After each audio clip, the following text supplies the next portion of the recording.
नमस्कार, स्वागत है आपका फेफाना हिंदी क्लासेस के YouTube चैनल पर। और इस क्लास में अपन पढ़ रहे थे बुद्धि के सिद्धांत। तो चलिए आगे बढ़ाते हैं क्लास को और आगे देखते हैं कि कौन सा महत्वपूर्ण सिद्धांत हो सकता है।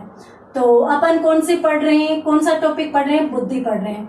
और बुद्धि में भी अपन क्या पढ़ रहे हैं? बुद्धि के प्रमुख सिद्धांतों को देख रहे हैं। और सिद्धांतों में आज अपने सामने कौन सा सिद्धांत है? समूह कारक सिद्धांत। समूह कारक सिद्धांत। ये सिद्धांत किसका दिया गया है? ये थर्स्टन द्वारा दिया गया सिद्धांत है। ये मैं पहले भी बता चुकी हूँ। समूह कारक सिद्धांत किसने दिया था? थर्स्टन ने दिया था। देखिए, इसमें इन्होंने कुछ खंडों का विश्लेषण किया और ऐसे खंडों का विश्लेषण किया जो समूह में थे, तो इसलिए इसको समूह कारक सिद्धांत कहा जा सकता है। तो यहाँ पर अपन ये कह सकते हैं कि थर्स्टन ने समूह खंडों को विश्लेषित किया। विश्लेषित करने का मतलब है कि उन खंडों का पृथक्करण किया, पृथक्करण करते करते और उसका पूर्ण विश्लेषण किया बुद्धि से संबंधित। तो इसलिए इस सिद्धांत को समूह कारक सिद्धांत कहते हैं। अब देखिए, अपन पहले से पढ़ते आ रहे हैं, शुरू से। कारक विश्लेषण सिद्धांत ये है, समूह कारकों का विश्लेषण ये है। तो अपनों ने देखा है कि कुछ मनोवैज्ञानिकों ने जो बुद्धि है उसको एक कारक का सिद्धांत माना है, एक तत्व का। कुछ ने दो का, कुछ ने तीन का, कुछ ने अनेक कारकों का।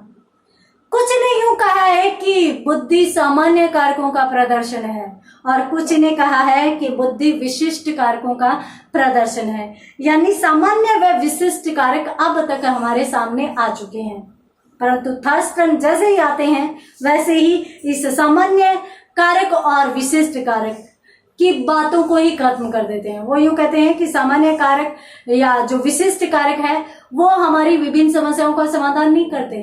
हमारी जो समस्याओं का समाधान होता है वो हमारी कुछ मौलिक मानसिक क्रियाएं होती है जिनके आधार पर हम समस्या के समाधान की ओर पहुंचते हैं। तो ये कहते हैं कि जो सामान्य कारक होते हैं और जो विशिष्ट कारक होते हैं, इनके माध्यम से समस्या का समाधान नहीं होता।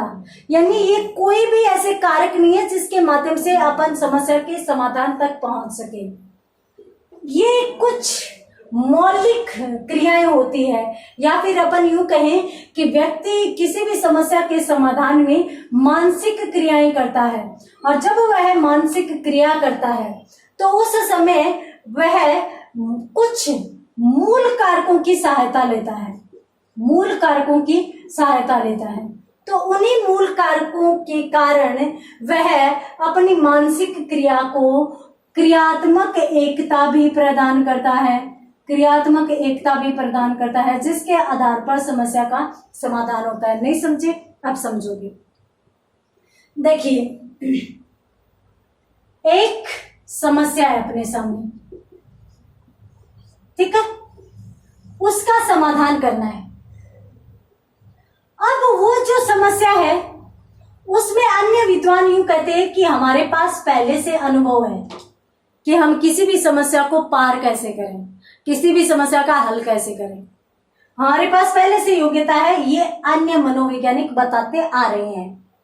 देखिए, यहां पर इन्होंने कहा कि हमारे जो पूर्व जो अनुभव है या हमारा जो पहले की हमारी जो योग्यताएं हैं वो कुछ सामान्य योग्यताएं हो सकती है जिनको अपन हर कहीं पर छोटी मोटी समस्याओं का समाधान करने के लिए प्रयोग में लाते हैं।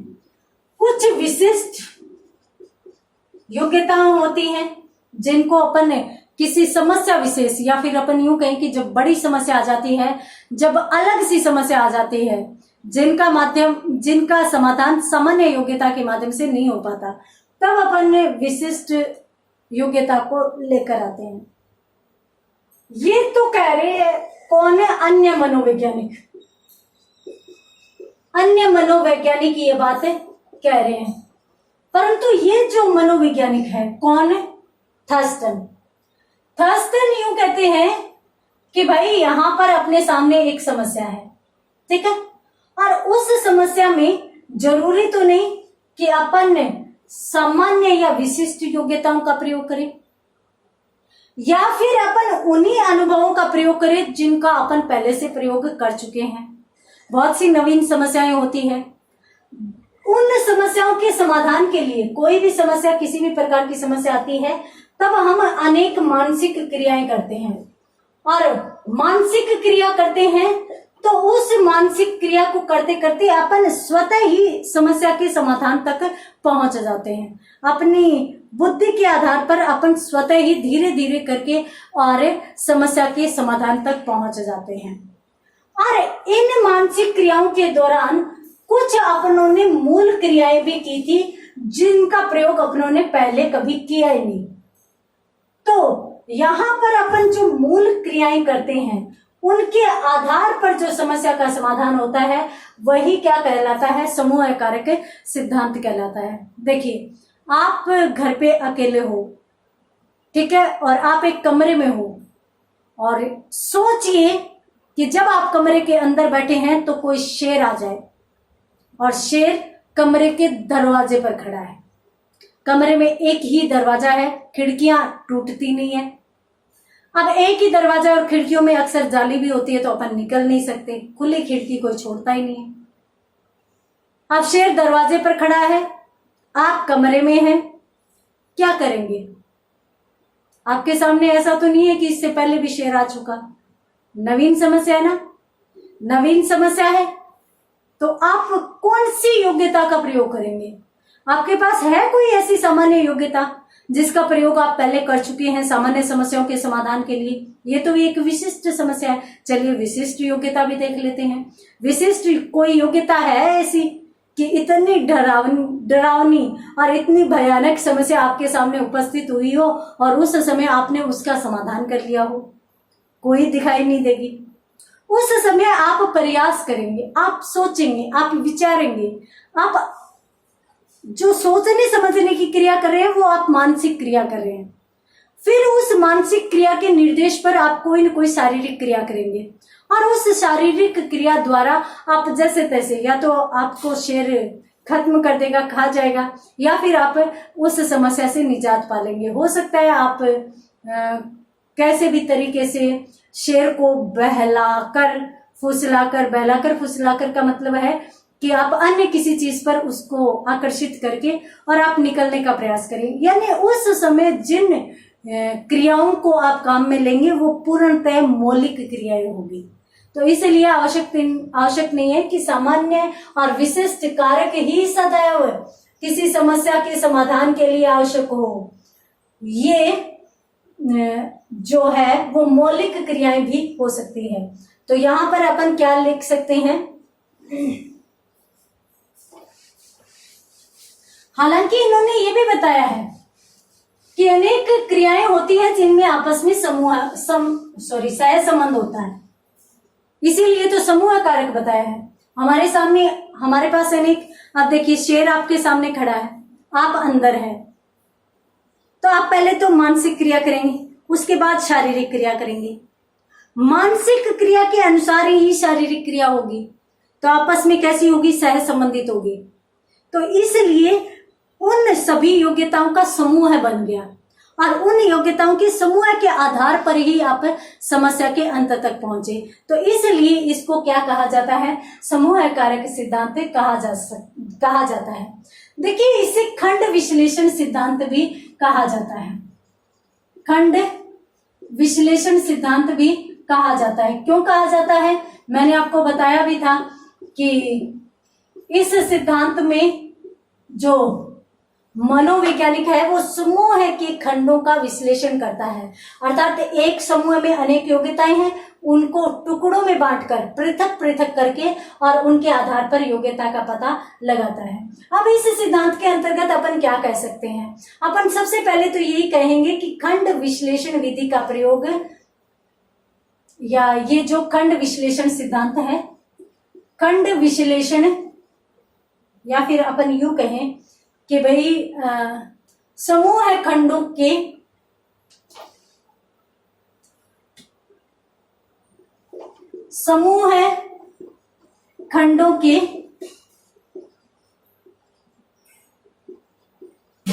पृथक्करण की क्रिया समूह खंडों के पृथक्करण की क्रिया को ही अपन क्या कहते हैं, क्रिया के लिए ही इस सिद्धांत को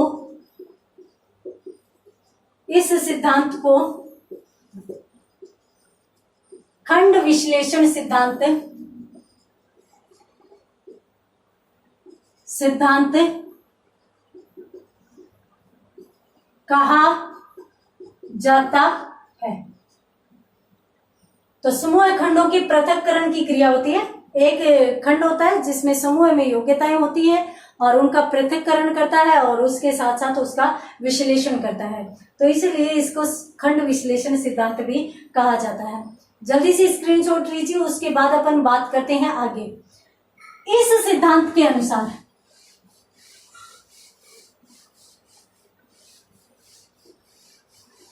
इन्होंने क्या कहा है, इस सिद्धांत के अनुसार इन्होंने कहा है कि बुद्धि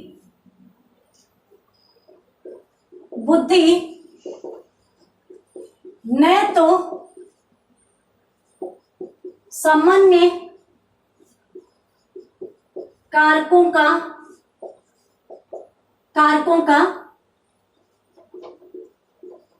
प्रदर्शन है, कि जो सामान्य कारक है, अनेक विद्वानों ने बताया है ना कि सामान्य कारकों का प्रदर्शन है, तथा न ही विशिष्ट कारकों का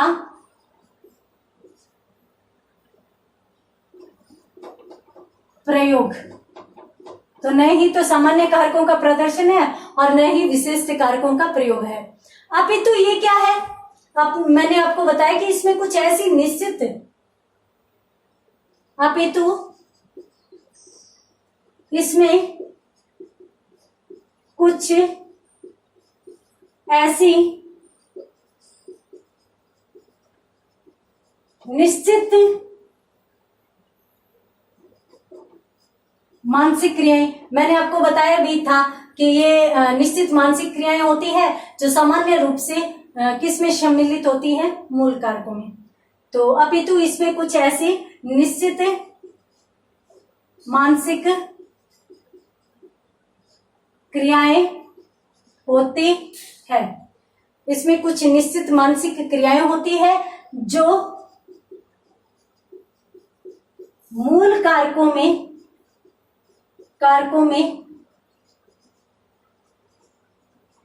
सम्मिलित होती है। स्क्रीनशॉट लीजिए, बढ़ते हैं आगे। हाँ, अभी अपनों ने पूरे सिद्धांत को समझ लिया है और उसके आधार पर अब अपन इसकी संपूर्ण चीजों को क्रमबद्ध रूप में देख रहे हैं। मैंने आपको बताया कि मानसिक क्रिया व्यक्ति करता है और मानसिक क्रिया किसके आधार पर करता है, मूल कारकों के आधार पर करता है। उसकी मौलिक क्षमता होती है सोचने समझने की, उसके आधार पर वह करता है। तो ये जो मानसिक क्रियाएं होती है ना, वो एक समूह के रूप में होती है। तो अपन यूं कह सकते हैं कि भाई ये मानसिक क्रियाएं समूह का निर्माण करती है। तो ये मानसिक क्रियाएं समूह का निर्माण करती है। और ये जो समूह का निर्माण करती है, ये क्या होता है, समूह का निर्माण करती है जो मनोवैज्ञानिक एवं क्रियात्मक एकता प्रदान करती है।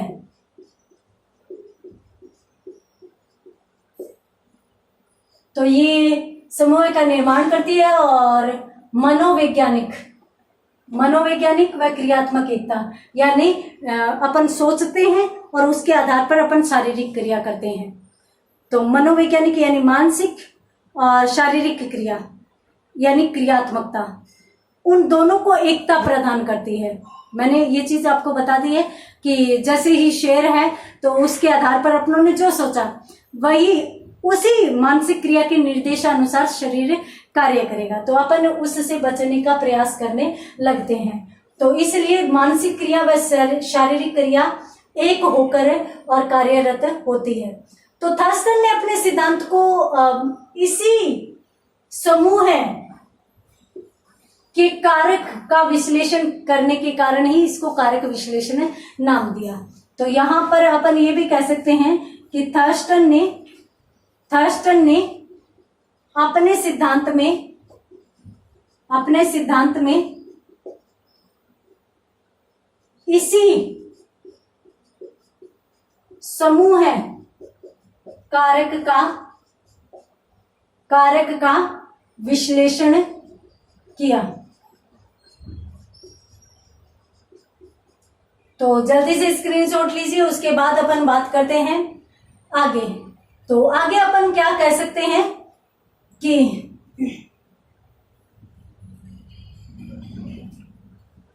अपन ये कह सकते हैं कि भाई इस सिद्धांत की मूल रीढ़ क्या है। इस सिद्धांत की मूल रीढ़ यही हो सकती है या आधारभूत बात यही हो सकती है कि बुद्धि की संरचना जो है कुछ, या फिर अपन यूं कहें इस सिद्धांत के अनुसार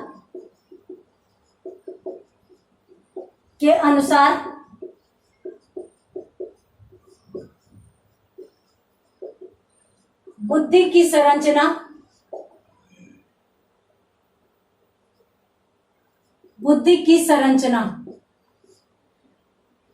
इस सिद्धांत के अनुसार जो बुद्धि की संरचना है वो क्या करती है, कुछ मौलिक कारकों के समूह का निर्माण कर लेती है। तो कुछ मौलिक कारकों के समूह का निर्माण कर लेती है। तो वो योग्यताएं कुछ मानसिक या मौलिक कारकों का निर्माण कर लेती है। फिर क्या होता है कि व्यक्ति किसी भी क्षेत्र में उसी अनुसार प्रदर्शन करता है। तो उसी अनुसार व्यक्ति किसी क्षेत्र विशेष में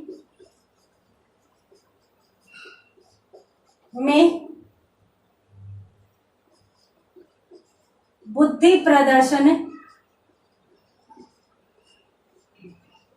करता है। ये लीजिए, ये भी स्क्रीनशॉट ले लीजिए, उसके बाद बढ़ते हैं अपन आगे। देखिए, इन्होंने ये जो योग्यताएं हैं उनके भी पार्ट्स बताए हैं कि ये जो कारक होते हैं, ये जो मानसिक योग्यताएं होती है, ये भी इन्होंने बताई है और इन्होंने कुल 7 प्रकार की बताई है।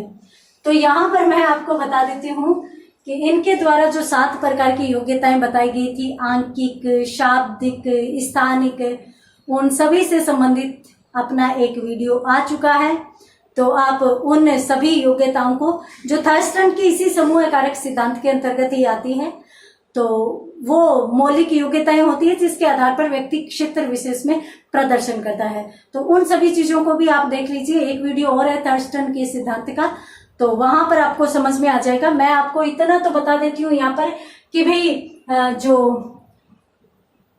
थर्स्टन है, इन्होंने कुछ मौलिक कारक बताए हैं और उन्हीं मौलिक कारकों को मौलिक योग्यता भी माना जाता है। और जो कुल कितनी है संख्या में 7 है, 7 प्रकार के, जिसमें से आंकिक, शाब्दिक, स्थानिक, यानी अनेक प्रकार की, तार्किक वगैरह अनेक 7 प्रकार की इन्होंने बताई है। तो अपन यूं कह सकते हैं कि थर्स्टन ने क्या कहा है के अनुसार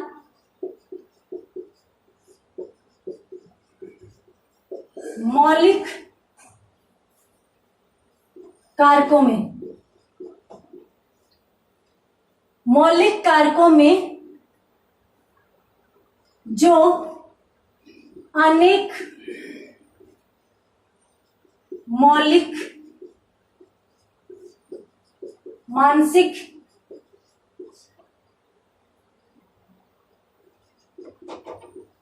योग्यताएं होती है वे सामान्यतः 7 प्रकार की हो सकती है। तो इस प्रकार से इन्होंने इस चीज का प्रवर्तन किया। तो इसका भी स्क्रीनशॉट लीजिए, उसके बाद अपन बात करते हैं आगे। थर्स्टन ने यह भी स्पष्ट किया कि बुद्धि कई प्रकार की योग्यताओं का मिश्रण है जो विभिन्न समूहों में पाई जाती है, और इसके साथ साथ उन्होंने ये भी कहा कि जो मानसिक योग्यताएं हैं वो क्रियात्मक रूप से बिल्कुल स्वतंत्र होती है। तो यहां पर अपन इन सभी चीजों का सारांश इस रूप में देख सकते हैं कि मनुष्य के पास अनेक प्रकार की मानसिक योग्यताएं होती है। उन मानसिक योग्यताओं के आधार पर वह क्रिया करता है, क्रियात्मक रूप से भी वह स्वतंत्र होता है। तो इस आधार पर अपन कह सकते हैं कि जब मानसिक योग्यताएं होती है उसके आधार पर क्रियात्मकता होती है, तो उन मानसिक योग्यताओं एवं क्रियात्मकता का एक समूह बन जाता है, और उस समूह के अनुसार व्यक्ति योग्यता प्रदर्शन करता है और समस्या का समाधान करता है। तो इस चीज को भी आप यूं लिख सकते हैं कि इस सिद्धांत के अनुसार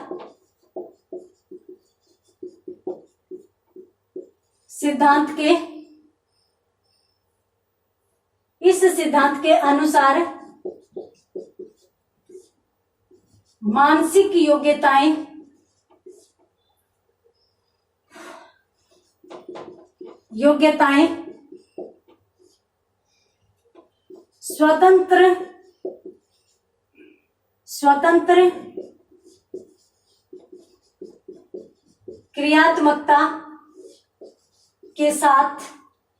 स्वतंत्र क्रियात्मकता के साथ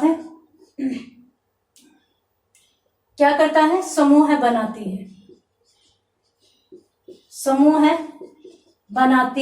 है। तो इस प्रकार से भी समूह बन जाता है।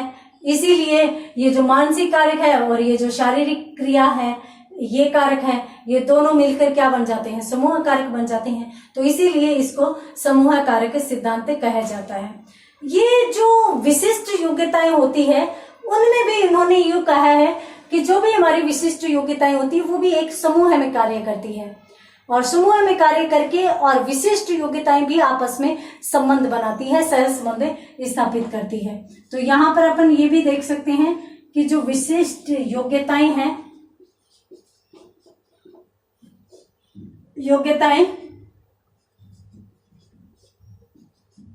समूह में होती है तथा परस्पर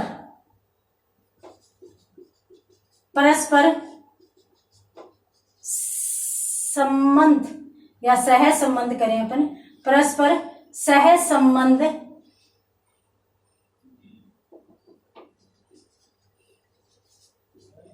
के आधार पर कार्य करती है। ये लीजिए, तो इसका भी स्क्रीनशॉट लीजिए, उसके बाद अपन बात करते हैं आगे अपन देख सकते हैं कि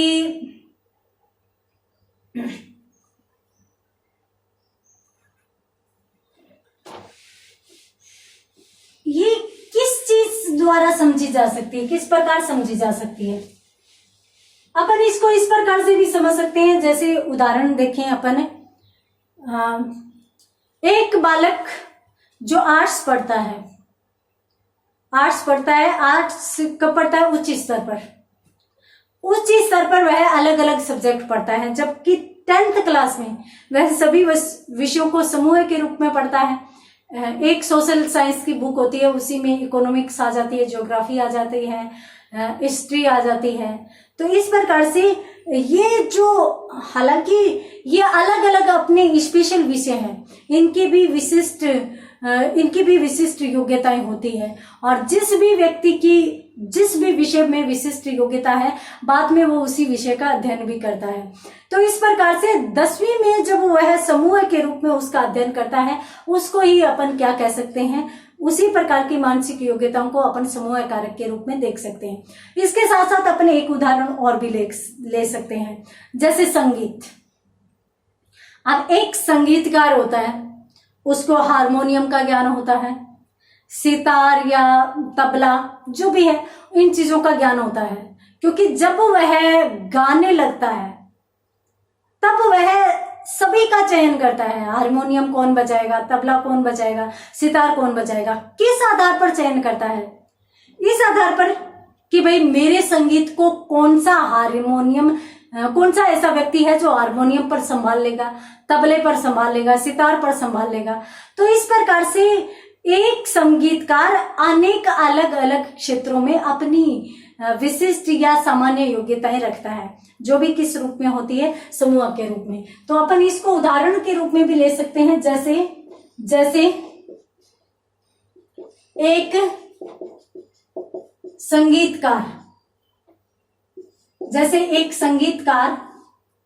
संगीतकार क्या करता है? एक संगीतकार अलग अलग क्षेत्रों,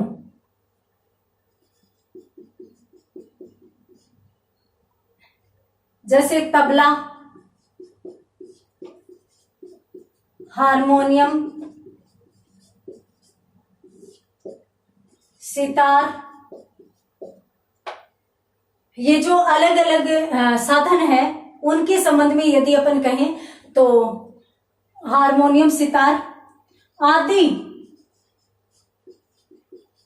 बजाने में समर्थ भी होता है, या फिर अपन यूं कहें कि संबंध स्थापित करता है। आदि बजाने के संबंध में आपसी संबंध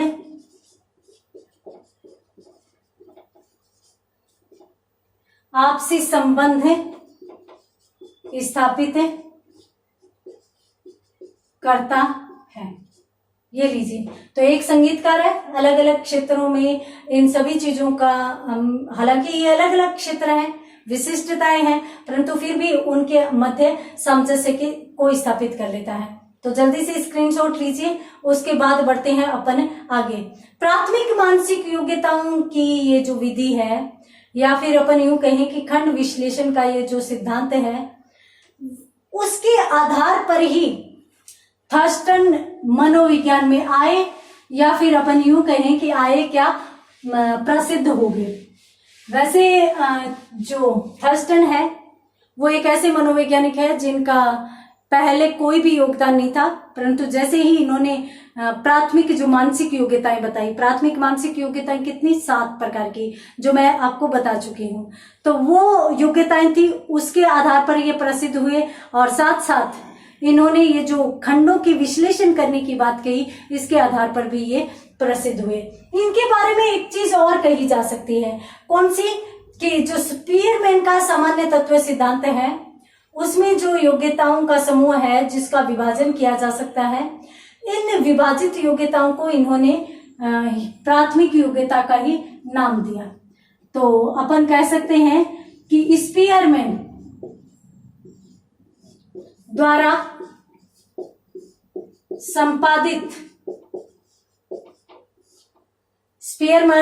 संपादित या स्पीयरमैन द्वारा दिया गया सिद्धांत, और उस सिद्धांत में जो इन्होंने सामान्य योग्यताएं बताई है, स्पीयरमैन द्वारा संपादित सिद्धांत जो है, संपादित सिद्धांत में सामान्य तत्व जो बताए गए, सामान्य तत्व जो बताए गए, उन्हें ही थर्स्टन ने अपने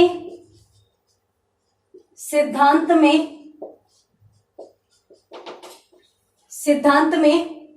प्राथमिक मानसिक योग्यताएं बताई है।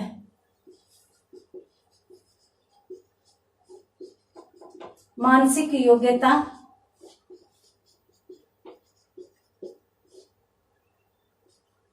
बताया है, ये चीज है। स्पीयरमैन की सिद्धांत का भी अपनों ने देखा है कि उन्होंने सामान्य तत्व बताए थे, और सामान्य तत्व भी अनेक प्रकार के बताए थे जिनका अपन हर एक सामान्य समस्या के समाधान हेतु प्रयोग करते हैं। तो ये जो सामान्य तत्व है उसको ही इन्होंने किस नाम से प्रदर्शित किया या किस नाम से स्थापित किया? प्राथमिक मानसिक योग्यताओं के नाम के आधार पर। तो ये था थर्स्टन द्वारा दिया गया कारक विश्लेषण सिद्धांत या फिर समूह कारक सिद्धांत, जिसमें अपनों ने देखा कि कुछ सामूहिक योग्यताएं होती है या फिर अपन यूं कहीं कुछ प्राथमिक योग्यताएं होती है। जैसे अपनों ने 7 प्राथमिक योग्यताएं देखी थी, वो आपस में सह संबंधित हो जाती है और आपस में संबंधित होते हुए किसी भी नवीन समस्या का समाधान करती है। थर्स्टन ने ये भी कहा कि वो जो प्राथमिक योग्यताएं है ना, वो एक क्षेत्र से संबंधित हो। जैसे मान लीजिए कि एक व्यक्ति है, खेलता है परंतु दौड़ता भी बहुत अच्छा है, तो खेल और दौड़ दोनों अगर मिल जाते हैं, एक ही क्षेत्र की चीजें, तो व्यक्ति बहुत आगे जाता है। और अगर अलग अलग योग्यता हो, यानी एक व्यक्ति में एक तरफ जहाँ शारीरिक योग्यता है, एक तरफ जहाँ मानसिक योग्यता है, तो वो उसकी योग्यताएं बंट जाती है, 50-50% हो जाती है, तो वह एक क्षेत्र में बहुत अच्छा काम नहीं कर पाता। तो संबंधित क्षेत्र की संबंधित योग्यताएं व्यक्ति को बहुत आगे ले जा सकती है। ये बात किसने की? थर्स्टन ने कही। तो आज की क्लास में इतना ही। इसी के साथ थर्स्टन का सिद्धांत कंप्लीट होता है। उम्मीद करती हूँ आपको समझ में आया होगा। तो मिलते हैं अगली क्लास में अगले सिद्धांत के साथ। तब तक के लिए धन्यवाद।